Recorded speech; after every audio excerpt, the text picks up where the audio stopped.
സമൂഹത്തിന്റെ ചിന്താഗതി ശാസ്ത്രത്തിൻ്റെതാക്കി മാറ്റുക എന്നുള്ളതാണ്. ശാസ്ത്രത്തിൽ എന്ന് പറഞ്ഞ വസ്തുതകൾക്കും തെളിവുകൾക്കും യുക്തിക്കും എല്ലാം വലിയ പരമ പ്രാധാന്യമാണുള്ളത്. അപ്പം കാണുന്നതിൽ വിശ്വസിക്കാനല്ല, കാണുന്നതിലൊന്നും വിശ്വസിക്കത്തില്ല ആളുകൾ. അപ്പോൾ ആകാശം മേലോട്ട് നോക്കുമ്പോൾ ആകാശം കാണുന്നു പറഞ്ഞാൽ ആകാശം ഉണ്ടെന്ന് പറയലല്ല, ആകാശം ഇല്ല.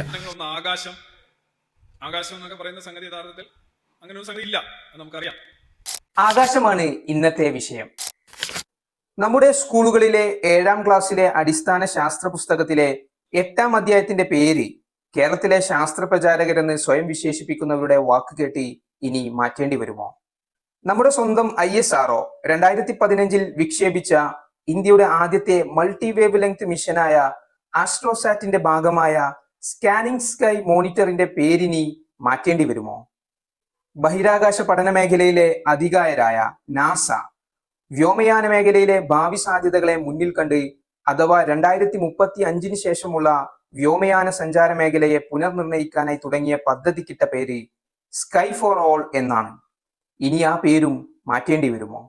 അതൊക്കെ പോട്ടെ, കേരളത്തിലെ യുക്തിവാദികൾ അടങ്ങുന്ന കേരള ശാസ്ത്ര സാഹിത്യ പരിഷത്തുകാർ അവരുടെ ശാസ്ത്ര മാഗസിനായ ലൂക്കയുടെ സൈറ്റിൽ എല്ലാ മാസത്തെയും ആകാശ വിവരങ്ങൾ ചേർക്കാറുണ്ട്.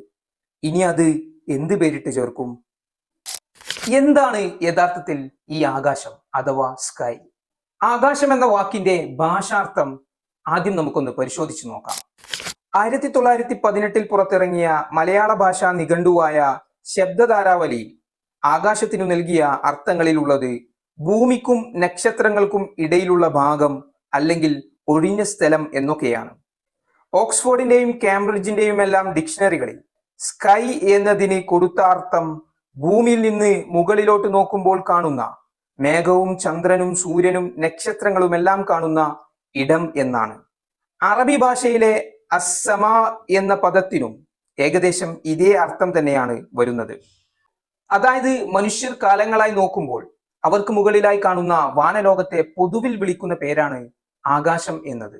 ശാസ്ത്ര ഭാഷയിൽ ഭൂമിയോട് അടുത്ത ഭാഗത്തെ ഭൗമാന്തരീക്ഷമെന്നും അതിനപ്പുറമുള്ള എല്ലാത്തിനെയും ചേർത്ത് ഔട്ടർ സ്പേസ് എന്നും വിഭജിച്ച് ഈ ആകാശത്തെ വിശദീകരിച്ചു പഠിക്കാൻ ശ്രമിക്കുകയാണ് ചെയ്യുന്നത്. അതായത് ആകാശം എന്നൊന്ന് ഇല്ല എന്നല്ല ശാസ്ത്രം പഠിപ്പിക്കുന്നത്, മറിച്ച് മനുഷ്യർ കാലങ്ങളായി ആകാശം എന്ന് വിളിച്ചിരുന്നത് എന്തൊക്കെയാണെന്ന് വിശദീകരിക്കുകയാണ് ശാസ്ത്രം ചെയ്യുന്നത്.